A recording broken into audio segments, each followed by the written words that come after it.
Trusted equipment backed by service. Safer patient outcomes begin with the right equipment and the right partner behind it.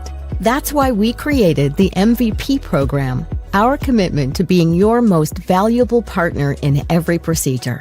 When you start using IMP patient protective pads or SteriBump, our sterile surgical bump, you unlock more than just great products. You gain discounted repairs to keep costs down, free loaner equipment to keep you up and running, product discounts to maximize your investment, a 1-year new product warranty, and the exceptional service and support you've come to rely on, delivered by a team that's with you every step of the way. It's more than just a service plan. It's our commitment to stand behind you with best-in-class support, because reliable equipment means safer outcomes for your patients. That's the MVP standard. It's service when you need it, support that's seamless, and protection that's built in so you can focus on what matters most, patient safety. Talk to your IMP representative or visit impmedical.com/MVP to become an MVP today. Because when you invest in IMP, we invest in you.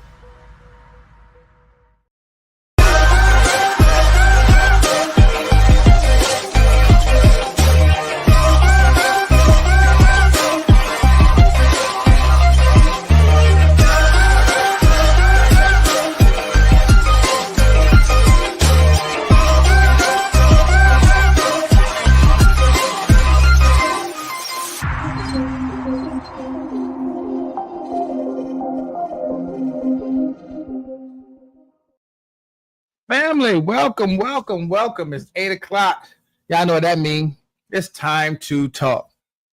Big shout out to IMP. Again, if you have not reached out to them and you have not joined the MVP program, what are you waiting on? Top-notch service, the loaners, the savings that you get just for being a member. That's what I'm talking about. Have you reached out to them and have you took your rightful spot among the most valuable partners? Let's do it. Big shout out to you for being here again, family. We've been going strong. The reactions, the comments, taking the test, getting your CEUs, it's been off the chart, and I want to say thank you. I appreciate each and every one of you that makes this a success every week. And, in moments like this, when, you have to make decisions on the fly, it just needs to be just one of those, it's a seamless thing. And I appreciate all of you for actually taking the time out of your day to spend some time with us here at Time to Talk. Well, today's show is going to be challenging how you think about training.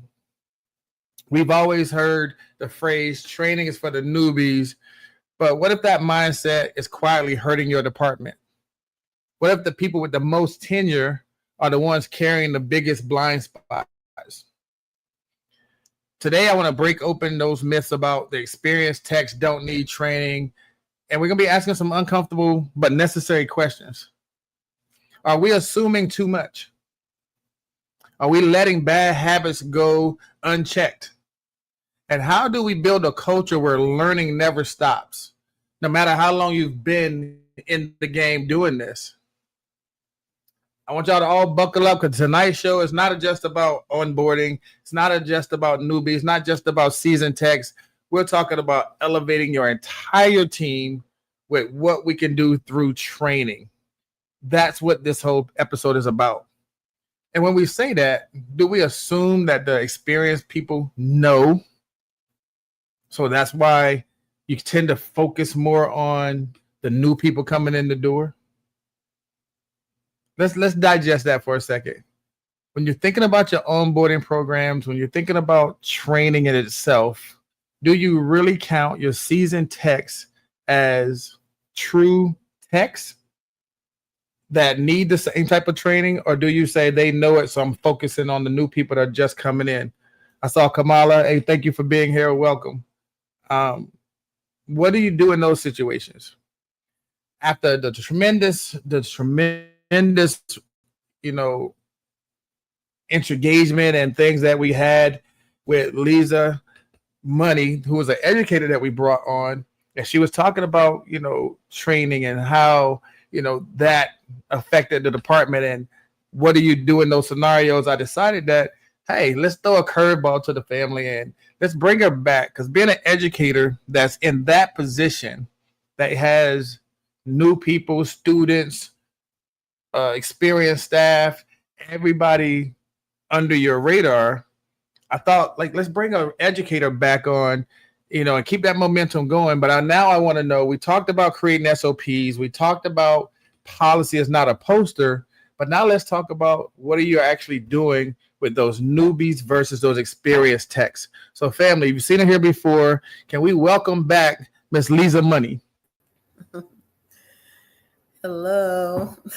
Hello. Welcome. Thank you for coming, and definitely thank you for popping in on the fly and seeing how you can help us with this. And let's talk about not just the newbies, how training fails your experienced techs. Again, I know you've been here before, but for the people who didn't get to see you last time, can you introduce yourself and talk a little bit about Leza? Sure. So thank you for having me again. Hey, family. My name is Leza Money. I am a sterile processing educator over a health system. I also teach the programs to new people wanting to get into our industry. I have my own business, Sterile Processing Universal. And so I've been teaching for a very long time. I've been an educator since 2011. I ain't saying how old I am, but I've been in this game for over 20 years. So I might be a little OG in the streets. But yeah, so I've been doing this for a while. So I do see both sides of it. I do teach new people coming in as well as seasoned techs. And there is a difference. But yes, I can talk from both sides.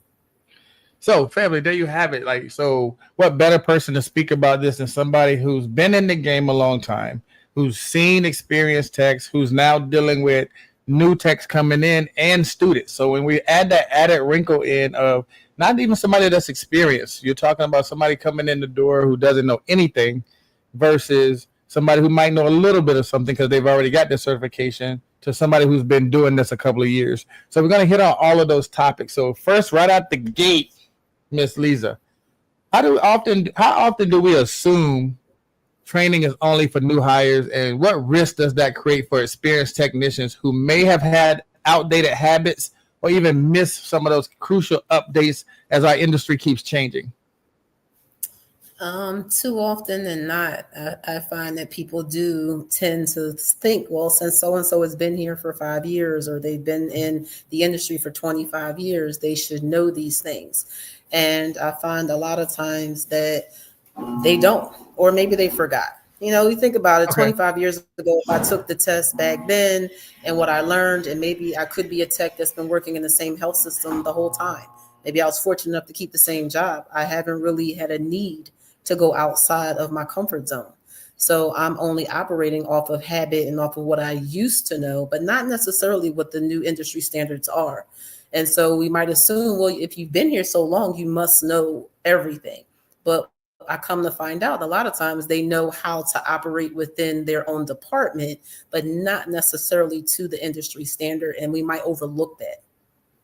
So in that, is that a result of just the culture of just us assuming that they know it and we're not inviting them to the new training, or they don't necessarily get the same new training as the new people coming in?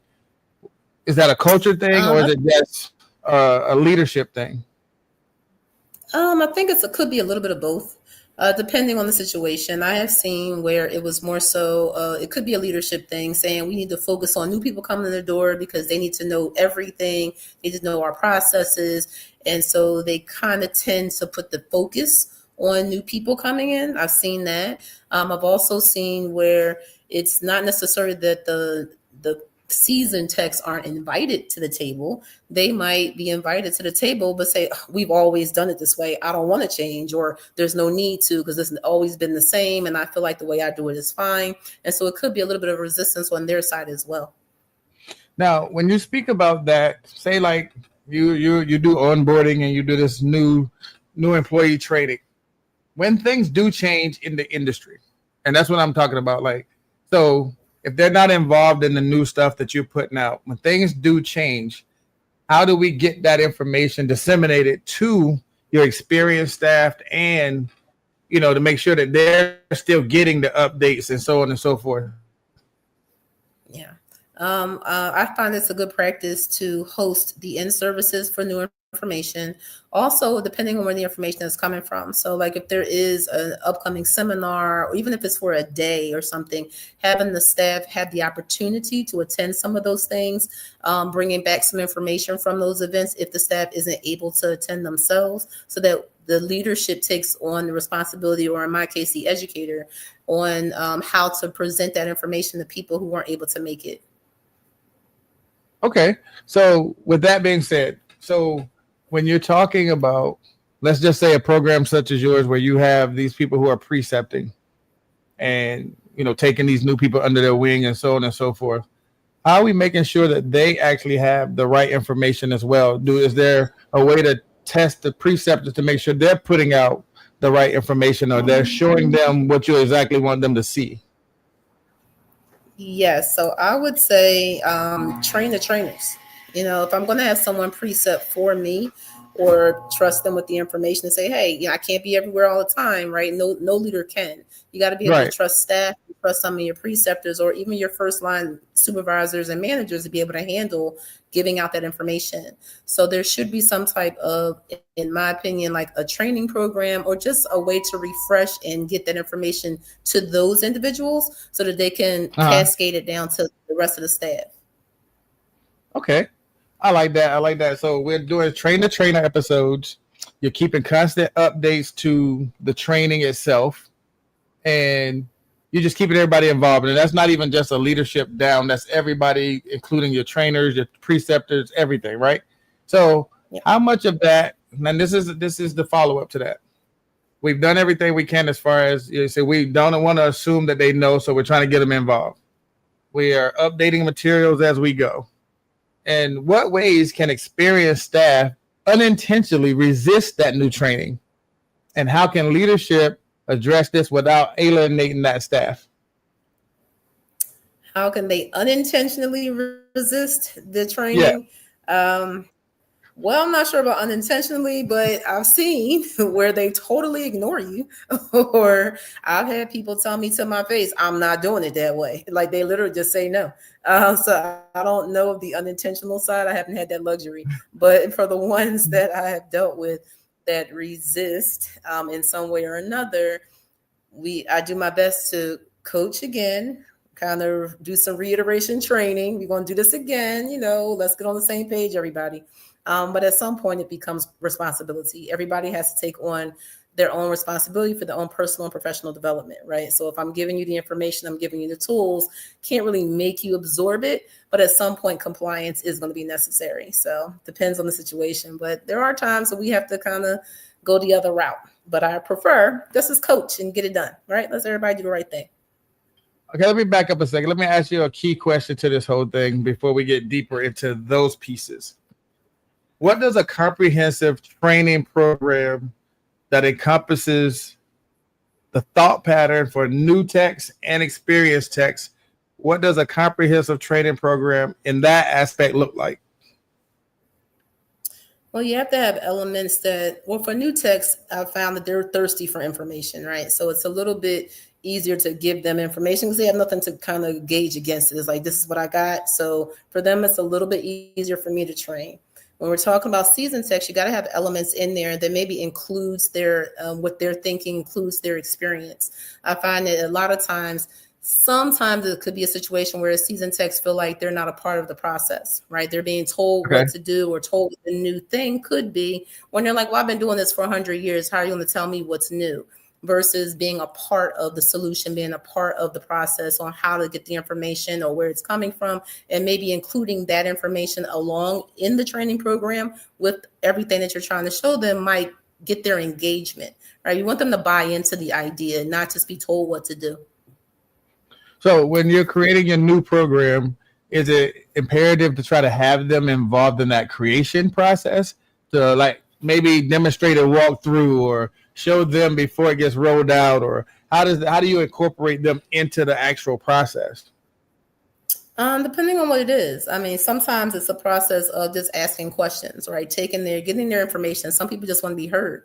If I'm working in Right. a job every day, seeing the same things all the time, I see things that maybe I feel like management or leadership has not seen or isn't taking account for. So if we poll them, ask them questions, do surveys, find out what it is that they're interested in around that subject. What do they think can help? And then go back and put something together and say, hey, this is what we came up with based on the involvement of everyone here as a team. That might garnish some engagement. Okay, so including them in the training process or the creation of a training program doesn't leave them out on the outside looking in. Training itself, how do you, I know how we would hand walk a new person, but for that difficult person who says, I already know, and what can you tell me? I've been here 40 years. How do you engage them with this new information to keep them engaged? I attempt when that happens, I show them the new information, explain to them why this is the case of what we're doing, listen to them as to, well, no, this has always worked, and hear their rationale as to why they do what they do for the last 55 years. Okay, understand, got you. There's more than one way to skin a cat.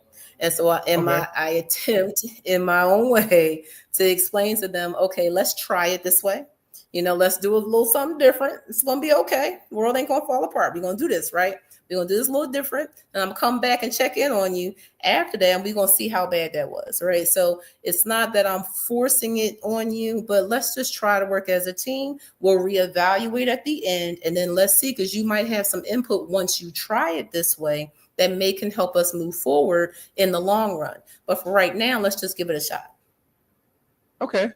So now the next question is going to have you think a little bit, because I know what people are going to say. We should be standardized, blah, blah, blah. I get it. But, however, should competencies be weighed differently for experienced techs versus new hires, or should it be the standard across the board? Are you going to hold somebody accountable for things that they're just learning versus the experienced people getting the new information? Should they be weighed the same, or can you have two different scales on competency checks? My opinion, I think it's all you. It's all you. Come on. What happened?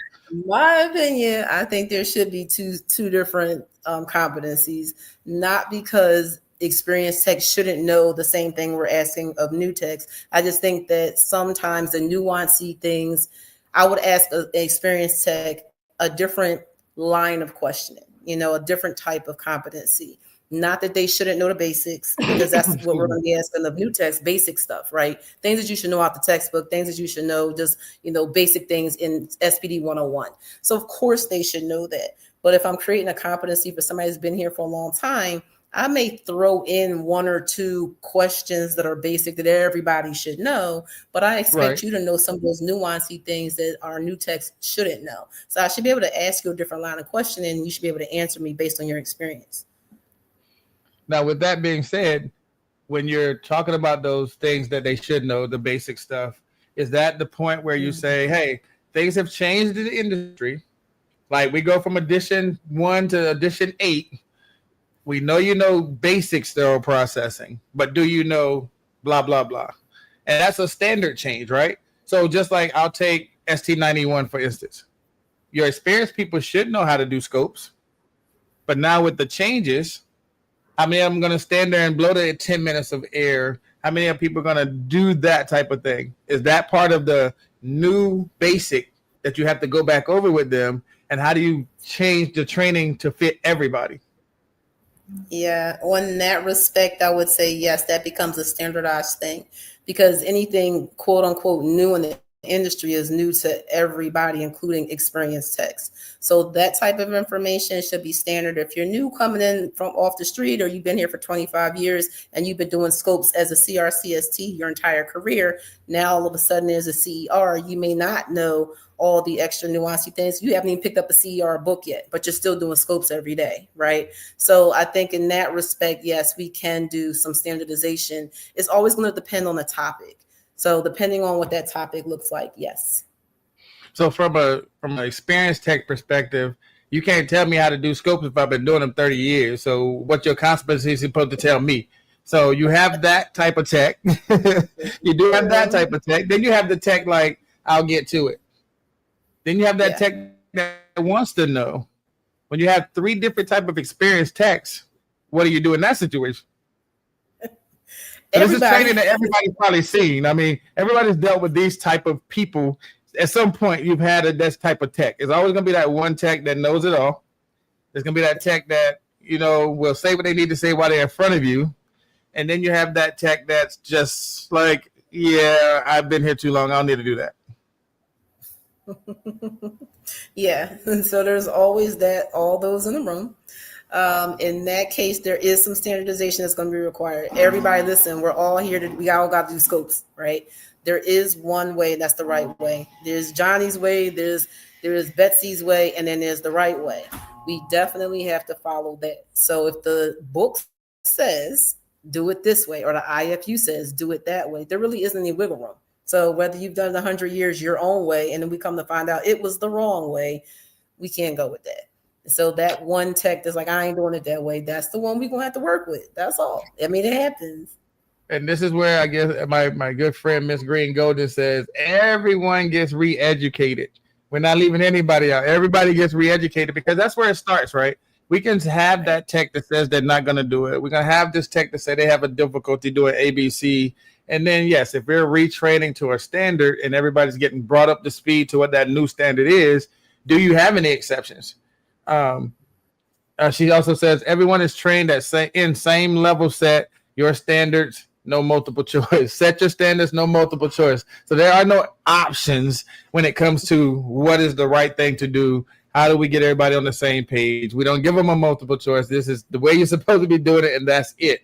And that's where we get into this. When you talk about the newbies, you're going to be showing them what you expect of them, right? What their job should entail. Yeah. But then you have that set of people that's been there who has, this is the way I do it versus this is what they're asking you to do. Where do we draw the line right there? Because that tribal knowledge is dangerous. So where do you draw the line with, this is the way I do it, this is what they want you to do, when you talk about your training and you're bringing new people into a culture? Yes, I deal with this a lot. So it's a bit of a challenge because the new people, they only just want to do the right thing, right? And a lot of times I find when they're instructed to do things one way, I'm like, okay, if I personally show them how to do something, I walk away. I walk away for a little bit. I come back in a couple hours and they're doing something totally different. And I'm like, wait, what are you doing? And they're like, well, so-and-so showed me to do this. I said, didn't I just tell you to do it this way? And they're like, well, yeah. Well, why are you doing it another way? Because somebody or that tribal knowledge walked over and said, this is how we do it here. And it's totally wrong. And then I asked them, instead of saying it's right or wrong, I say, okay, why are we doing it this way? Well, that's because somebody told me that. Does this make sense based on what you know as a new person? They're like, well, no, because what happens? Cross-contamination is happening in real time. Yes. Okay, then why are we doing it? I don't know. So I actually have to show them, not by telling them what's right or wrong, but by comparing processes.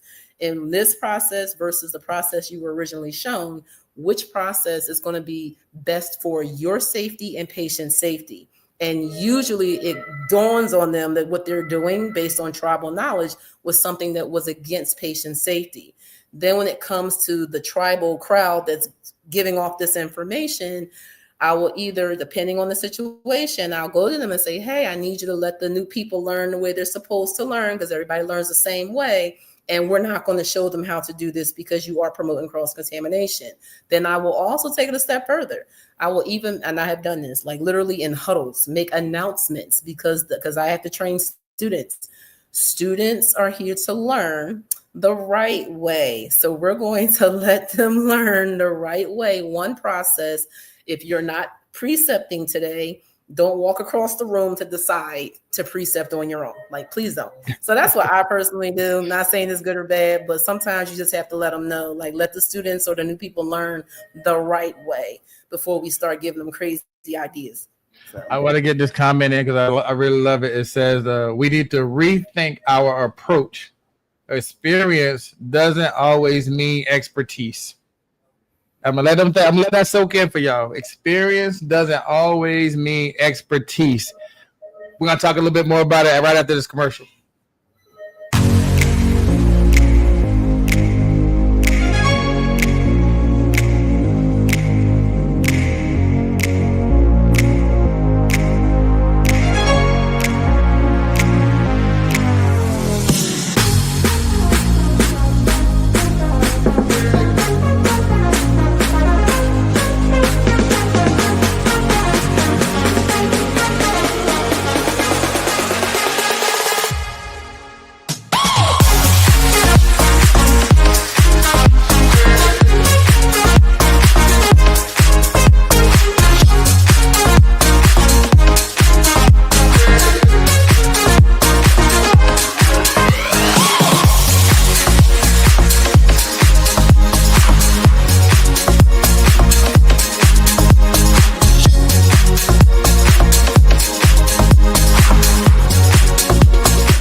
Welcome back. We are here with Leza Money, and we've been getting into experienced staff versus newbies and what the training process looks like.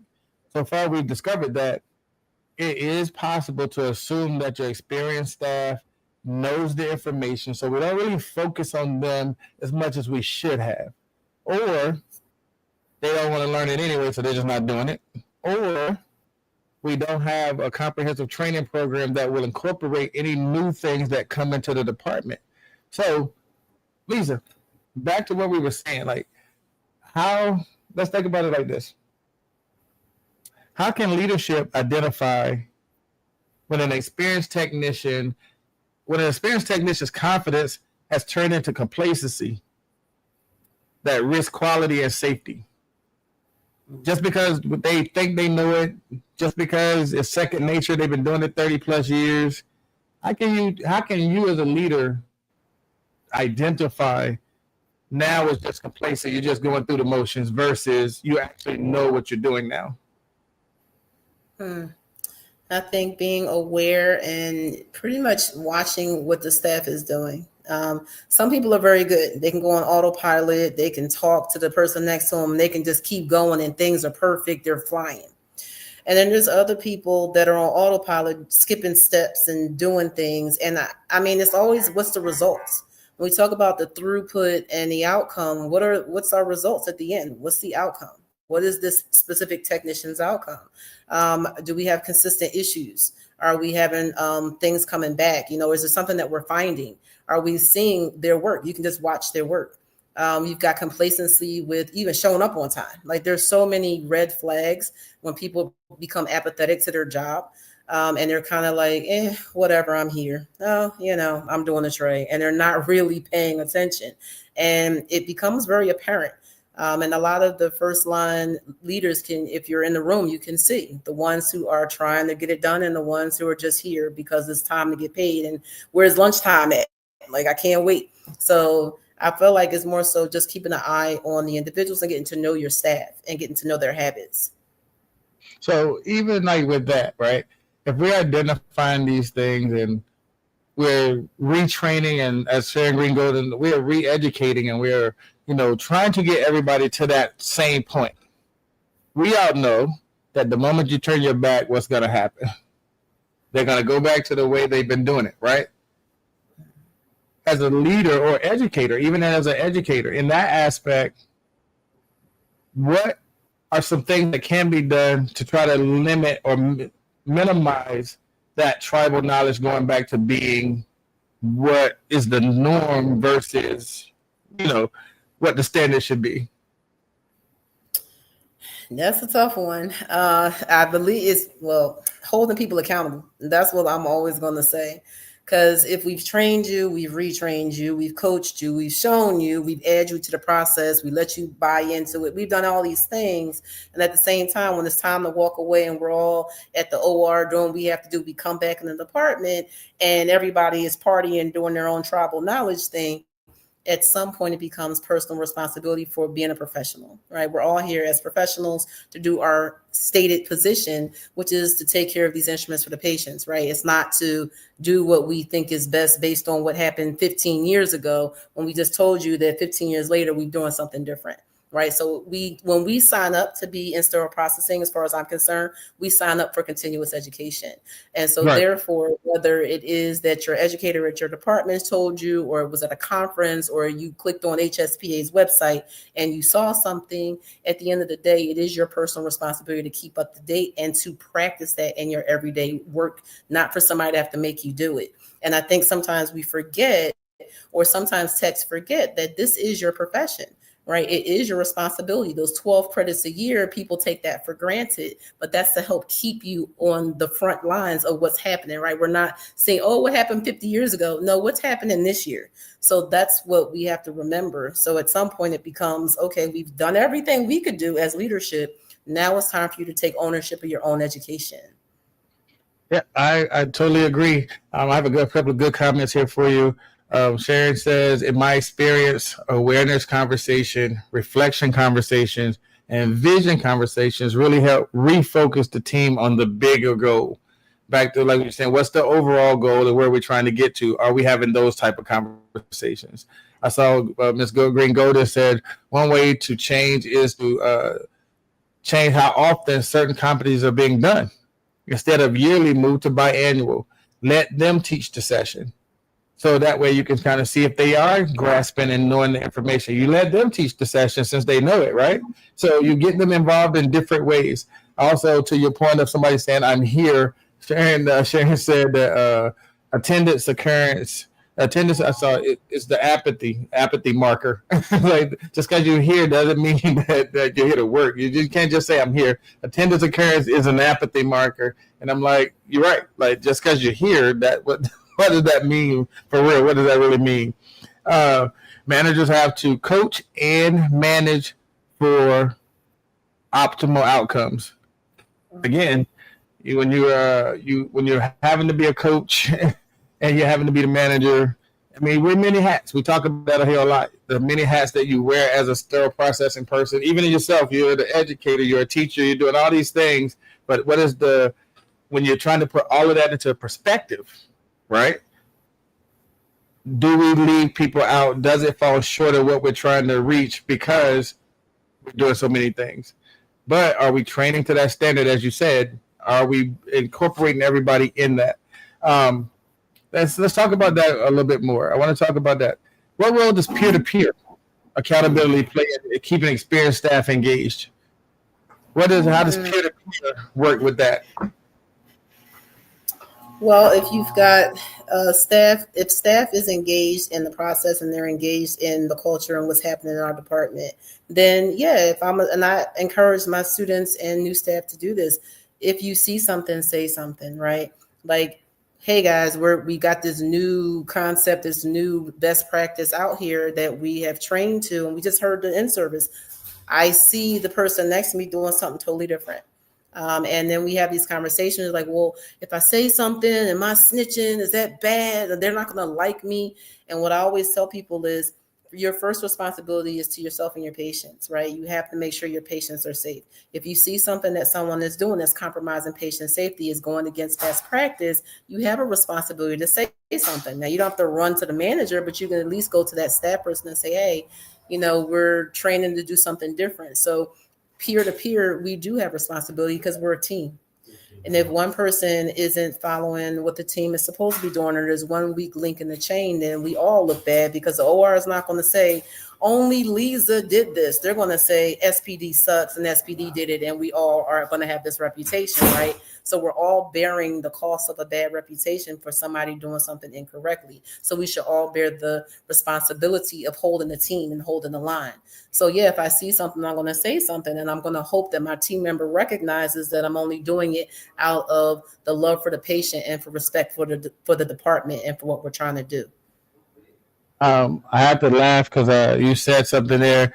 I was watching the podcast recently, and Miss Green Golden, and I know she's here so she could laugh about it, but she said that something happened similar to something that her department happened, and you said the word snitching, and she said the lady said to her like snitches get stitches, and she had me cracking up about that. But people don't like telling on people. People don't like pointing out things because they do feel intimidated, or they may feel like, hey, now the department's going to turn against me and stuff like that. So it is a thing that, a culture that we have to build, that saying something is the right thing. Don't let somebody do something that's going to put a patient at harm. And if you're doing it wrong anyway, we do need to address it and bring it up. But getting people to that mindset that it is okay to say that the process is being followed. It's okay to say, hey, I mean, to your point, I've never been in a situation where they say this person did it. It's always SPD. It's always sterile processing did something. It's never an individual that they're calling out. It's always the department as a whole. And I don't think people realize that part. Like, they don't care that you did it. It came from sterile processing. So then we start doing our investigations, as we talked about with the policy, right? We talked about doing those investigations, and now we go back and we can drill down to a singular person.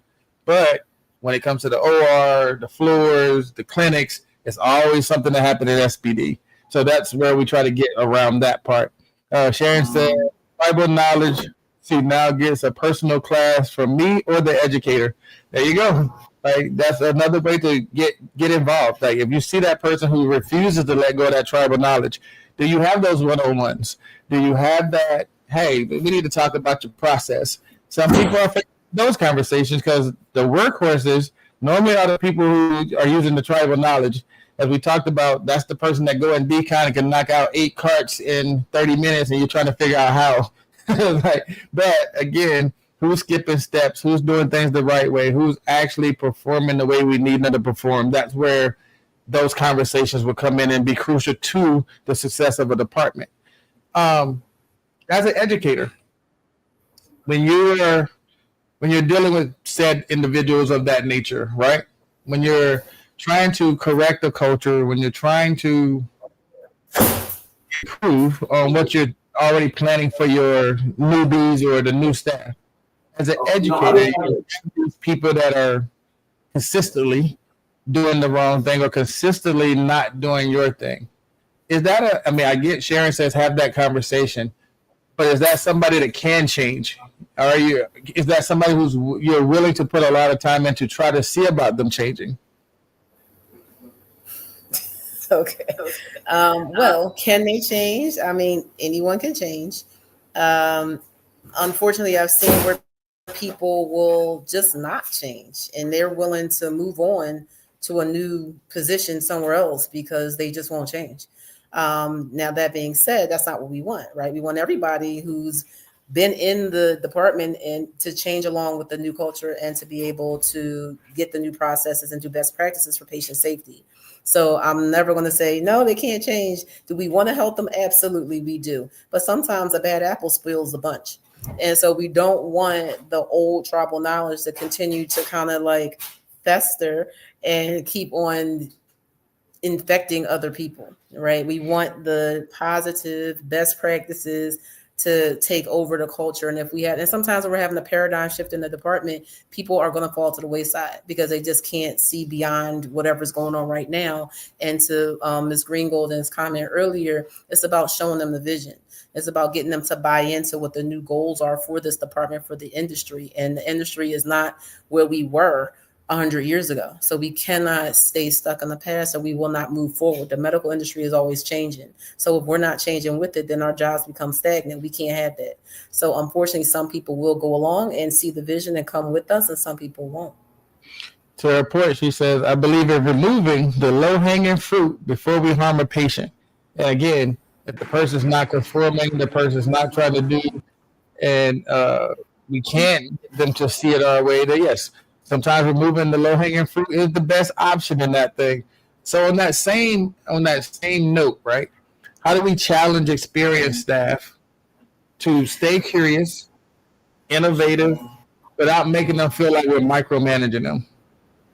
How do you keep them engaged, keep them going with the flow, keep them learning without them seeing like, oh, why are you picking on me? Or why it's that micromanagement piece? Because, nobody likes the micromanage piece, but how do we keep them engaged and curious?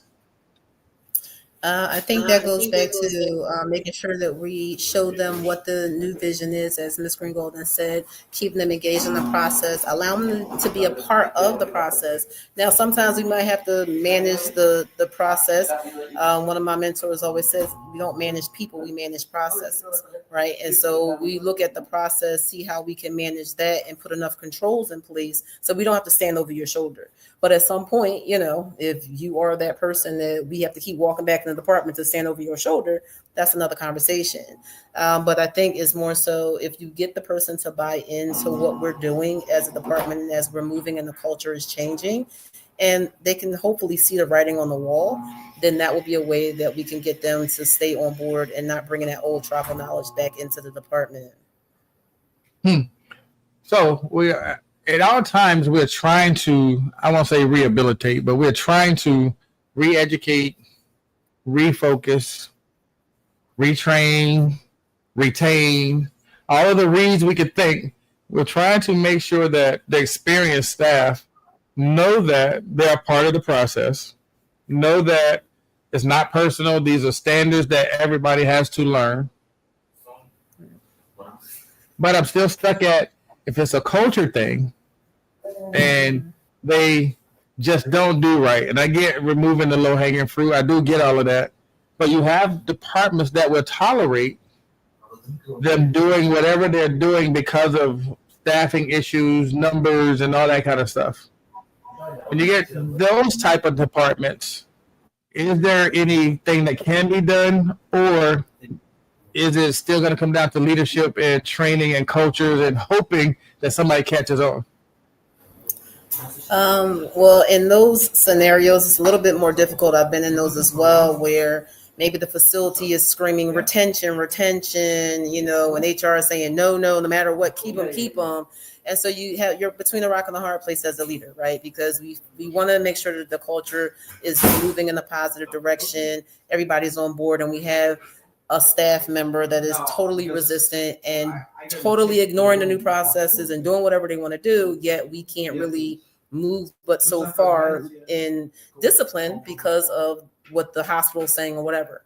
And in that scenario, all we can do is keep re-educating and having these conversations and micromanaging at this point, because we can't move forward in another way to get them out the door, but we also can't have them infecting the new people that are trying to do the right thing. So now more eyeballs have to be on this individual until they decide to comply with what the industry standard is. I want to take just a quick moment to shout out again IMP for making this possible, for bringing this to light, for having us in a position where we can offer CEUs for this season, because these are the kind of conversations that need to have educational value. These are the conversations that need to be moved throughout our industry, throughout the business, just so that other people who are dealing with this same stuff is and can benefit from it. Again, I appreciate Leza for coming on and letting us know, her take on some of the training things, and just, being able to share with us some of the experiences that she's had. Again, big shout out to IMP. Just in this whole genre of training, right? When we're thinking about value, when we're thinking about what a new person is supposed to get from it, and we're talking about experienced techs. I know you said in your book you would have two different competencies for the newer person and for the experienced person. But when you're talking about onboarding, you're talking about, that first 90 days of somebody's training and an experienced tech, right? If the experienced tech sees the new person doing something, we expect them to correct or kind of lead them in the right direction, right? Yeah. And you're saying it's okay if a new person sees something questionable, they're supposed to come to you. What if both ways are correct? What do we do? If both ways are correct? Like if the new person sees something that's not quite what they thought should be or not be, and they bring it to you, but it comes out that they're doing something correct. But then the way that the experienced person doesn't line up with what you have on the paper, but it's also correct. What do we do in those situations? Again, I go back to outcomes. If we're looking at the throughput, it might be a little bit different. Everybody has their own style. So I'm never one to cramp someone's style as long as they're following what the IFU says, they're following what the best practice is. Now, if you want to fold your tray liner to the left and I want to fold it to the right, I'm not going to worry about that. As long as whatever seems to be incorrect and we really take the layers back and look at it and nothing was missed, there was no skip steps and everything turned out okay, then I'm okay with that. If it's totally against policy and yet you got the right outcome, now, and then you come to me and say, well, listen, I got the right outcome and everything was fine. So why do I have to do this new way? Now we can have an engaged conversation because maybe that comes down to having you a part of the process. So there isn't one way to skin a cat, right? So what you may have done, maybe not exactly what we just said to do, but it actually turned out okay. So how can we marry the two to maybe make that a nice marriage of processes so that everybody can feel like they're being compliant without somebody micromanaging them? I don't have a problem with that. Now, if they got to the right outcome but didn't follow the right steps, can we really just let that go? Can we let that go, though? I mean, can we truly let that go? Miss Green Golden, I need your help, Miss Green Golden. I need your help. If somebody gets the right outcome without going through the proper steps, what do you do? And that's a question for the family. That's a question for everybody. If somebody's outcome is what we need, but the process of getting there is incorrect, do we still count that as a successful encounter? No, not if it's incorrect, but if it didn't compromise anything and everybody's happy, But no, if it's totally against the process, let's sit down and have a conversation. But no, I mean, if it's a little bit my way and a little bit off kilter, but it's 100% patient safe and it's 100% done correctly, I may not nitpick with you at this moment. It depends on what you did. But if you didn't skip steps, I'm not going to be too good with you. And the only reason I bring that up because we know we have texts that will tell you they got it. They ended up at the right place. It's just how they got there was not according to any map that we've seen. So we do know that there are texts out there that have that tendency to give you the right answer without maybe getting following the right maps. But that's not, like I said, it's going to come down to that individual facility, that individual educator, that manager, that director. And it's just something you have to look at. And like Lisa said, like to her point, when you get people to buy in, and Sharon just said it, when you get people to buy in what the vision is, these are conversations that that you probably won't have to have because then everybody's willing to accept change, willing to try it the way that you want them to try it because the buy-in is there. Sharon says, what about out of the department training to enhance but in and out of engagement? So again, what about out of the department? So that's the thing. That buy-in means a lot. Again, that buy-in means a lot because then you have advocates. You have people on your team. You have people in your corner who's willing to fight with you for change and to start now helping you with the new people because y'all are all doing it the same way.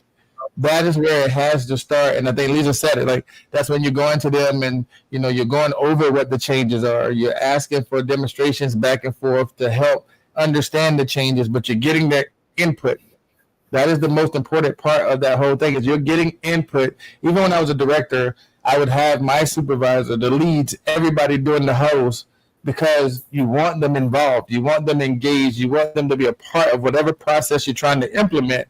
And they feel like they own a piece of it when you have them a part of it because now it's our process, not just my process. So therefore, that's why. Sherry says, first I have to see the process, then after investigation, we will work to have one way. So getting to the right outcome doesn't necessarily mean that, you did it right. We still have to see what it is, investigate, make sure that, we didn't do anything improper. But our investigation is supposed to lead us to doing it one way so that everybody's doing it the same way. And that is the important part, that if we're training to one process, or to a certain process, making sure that everybody's following that process and getting rid of the tribal knowledge, getting rid of the, she's not here, she's not going to see it, we got to do it this way type thing. So making sure we can eliminate a lot of that. And that's where this all comes down to. The important part of this whole conversation is that you have new people that are coming into this field with the hope of learning the right thing, with the hope of doing the right thing, and with them being impressionable from the beginning. You want to make sure that you do have people in the process that's going to show them the right things and what they need to know and what they need to do, instead of the boss is not here, we're going to do it this way. I think that's what it slowly comes down to, just show what that looks like. Sharon also says a 5-minute soak is a 5-minute. I can't wait. I'm sorry. A 5-minute soak is a 5-minute soak. You can't have another way it goes against the IFU. Again, that is the whole thing. When it says what it says, and they're like, well, it's been 3.5 minutes. Let's take it out. Like, you're cutting corners, you're doing this kind of things, and that's where you run into the issues. Family, what I need y'all to do for me, get your phones ready. Get ready to get the code for tonight's CEU. The link is already in the comments, but get your phone ready. We're going to give you that code right after we come back from this commercial.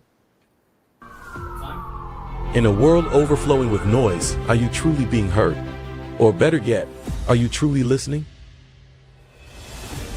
Kenneth Campbell, industry author and expert in sterilization, is back with his latest book, Learn to Listen, so others are willing to talk. This book isn't just about hearing words. It's about understanding, connecting, and building trust. Whether you're leading a team, navigating relationships, or simply striving for better conversations, these practical strategies will transform the way you communicate. Imagine a world where every conversation leads to deeper connections, resolved conflicts, and greater influence. It's possible when you learn to listen. Are you ready to elevate your communication and create meaningful relationships? Learn to listen, so others are willing to talk. Available now. Yes, if you don't have your copy, make sure you go to wherever you get your books from. Barnes & Noble, Amazon. The books is available. You see, I'm representing. You see that? I got my shirt on, Learn to Listen. I'm a walking advertisement. Big shout out to Bright Star Apparel for hooking me up with my latest drip. Bright Star Apparel. I know y'all have seen it. Make sure y'all get the logo and get the information in the comments to go check out the website if you haven't been there already. Leza, over this last hour, we've talked about training new people, experienced people, culture, compliance, process. We've talked about a little bit of it all. For the people listening, and this can be a Leza answer, it doesn't have to be necessarily an educator answer. For a Leza answer, training, what would be what advice could you give somebody trying to implement a new training program that has to encompass newbies and experienced people? My advice would be to incorporate different modes of training and education, right? Because everybody learns a little bit differently. Some are audible, some can read, some are more tactile, right? So finding different modalities of education is going to be the best. That way you can reach a bigger audience. If I'm in a room with 25 people, I could have to assume that there's 25 different ways of learning styles that I have to reach and give them the same message, and have to make sure that they understand and comprehend that message. So throughout my training, I'm going to add different ways. I always give examples. I try to do real world examples. If there's a way to do hands-on training, I'll do that as well. So that way you can reach everybody. And then after you've given the message, given all the different modalities and ways to do it, then you ask them the question, get some feedback, get the information back from them, let them restate what you just told them, and see if they comprehended what you said. So, for instance, I always have what I call a discussion question when I'm asking people that I've trained based on the conversation that I just had with them. And I don't want a textbook answer. I never want them to give me an answer based on, oh, let me read this IFU, or let me read the textbook and find out what the answer is. I don't want that. I want to know, based on what you remembered, what notes you've taken, can you tell me the answer to this question in your own words? And if they can articulate the concept in their own words, then that means that I've done my job in that moment, no matter which modality spoke to them. Okay. Everybody, the code again is on the screen. The link is in the comments. Make sure you get the code, or make sure you click the link to make sure that you can get your CE for tonight's episode. Very informative, very thoughtful, very, just trying to keep everybody engaged in what is happening in the department. One, is hard enough. Two, trying to keep everybody learning the same is even more difficult. You're always going to have those people that are going to go and, test the limits, see what they can get away with. That's just a natural thing that happens in departments. I don't know why, but it happens that way. But from leadership standpoint, I think Leza said something about, us making sure that we're visible, making sure that we're present, making sure that we know what's going on in the department without it being micromanaging. Me knowing what's happening in my department is not me micromanaging. It's me being aware of the processes, me being, up to be able to speak to the OR about things that are happening when the time comes. So being actually, like I said, very, very efficient in that aspect, making sure that we get it done. I have a couple more comments for you here, Leza. I think mixing it up with intermittent assessments, training, hopefully some outside events and not just at work. Maybe having a tech observe procedures, bringing some reality to their work, making the connections. Simone, thank you for being here, by the way. That is a great point. That is one of the things I know I implemented. I did have my techs going up to the OR, actually watching cases so that they could see in real time how the instruments were used, what their process were when they're breaking down rooms and so on and so forth. And I had the new nurses and new techs that came in. They were coming down to SPD and spending some time in the department as well, so they could see our process and our flows and how that work. So it's a comprehensive thing that does take both departments to want to make that a reality. So it does take some communication and the collaboration. So making sure that is a thing. The other one I saw was, I don't know who it was from at the moment, but when it comes back up, Sharon says, I can tell Leza is proficient working with adult learners. Again, when you're working with, as education as a system and have your own school, you get to see some of all of it. And I think that's where a lot of this can be definitely linked together, because you got both sides of the coin, which is where we're talking about those people that could get left behind because they don't want to change or don't want to see improvements. Leza, now to my new person, since you own a school, I got to ask, because, this is always one of my favorite questions to ask. But that new person who's just now starting their career, embarking on this journey we call sterile processing, what advice do you have for them? I always tell them, which might sound cliche, always be open to learning and being coachable and teachable. Because at the end of the day, no matter how long you've been in, because a lot of new people feel like, I don't know anything, they're nervous, they feel like they don't trust themselves. And I always say, go with your gut. If it doesn't feel right, it most likely isn't. Ask questions if you're not sure, but be open. Learn to be discerning as well, because you need to be able to discern, I don't want to say good and bad, but the more knowledgeable techs and the ones who are just here and they're getting by, right? And so I always tell them, be discerning of who you're latching on to. When you find that good gem and golden tech, you stick with them. And be open as you go along in your journey. Don't forget where you started, because that's another thing. Like, everybody had to get their first 400 hours. Everybody had to get certified. Everybody had to have their first job in SPD. And sometimes it seems like more seasoned techs forget that. And when it comes to new people coming in, they're not as open to being a preceptor or training. So I always tell them, remember how you feel right now, because there will be people coming behind you. And one day when you're that seasoned tech, you want to make sure that you take them under your wing and treat them the way that you would want to be treated right now. So that's my advice I give to my students. Family, there you have it. Simone says she like it. Knowledge or nonsense, that's good. They like that. See, that's what I'm talking about. That's why we had to have you back, because I know that you get the people going. Family, for y'all managers and people who know people who are looking to get into sterile processing, you can reach Leza at Sterile Processing Universal, www.sterileprocessingu.com. Phone number's there. If you know somebody willing to get trained or looking to join this field of ours, she's a resource and an asset that we have in the field.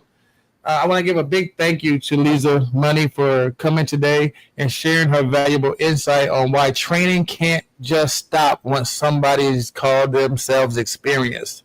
Today we learned that keeping seasoned techs engaged, challenged, and supported is just as critical as onboarding the new ones, because the work we do depends on consistent, reliable performance from each and every team member. As you go back to your own departments, I challenge you to look around and ask yourself this. Who on your team might need a skills refresh? I know these are basic things to think about, but when you go back to your department, look around at who on your team might need a skills refresh.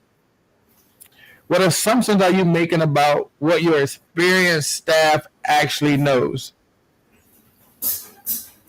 And how can you create a culture where learning is ongoing, not just a box that we check off to say we're here? If you enjoyed this episode tonight, share it with your colleagues, subscribe to Time to Talk, and keep this conversation going, because in still processing, better conversations lead to better outcomes. Leza, I thank you for being here. I appreciate you. Hey, IMP, if you have not became an MVP, make sure you check out IMP and join the MVP program. Family, it's been a time to talk. As always, I appreciate you all. Until next time, let's talk about it. I'll see y'all soon. Thank you.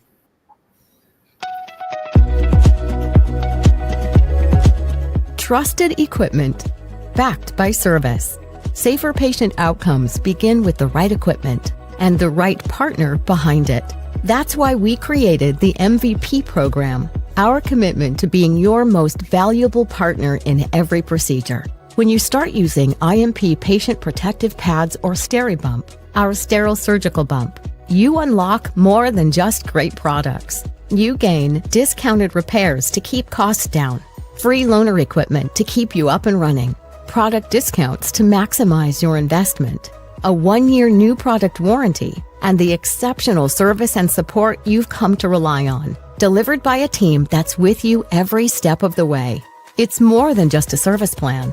It's our commitment to stand behind you with best-in-class support, because reliable equipment means safer outcomes for your patients. That's the MVP standard. It's service when you need it, support that's seamless, and protection that's built in so you can focus on what matters most, patient safety. Talk to your IMP representative or visit impmedical.com/MVP to become an MVP today. Because when you invest in IMP, we invest in you.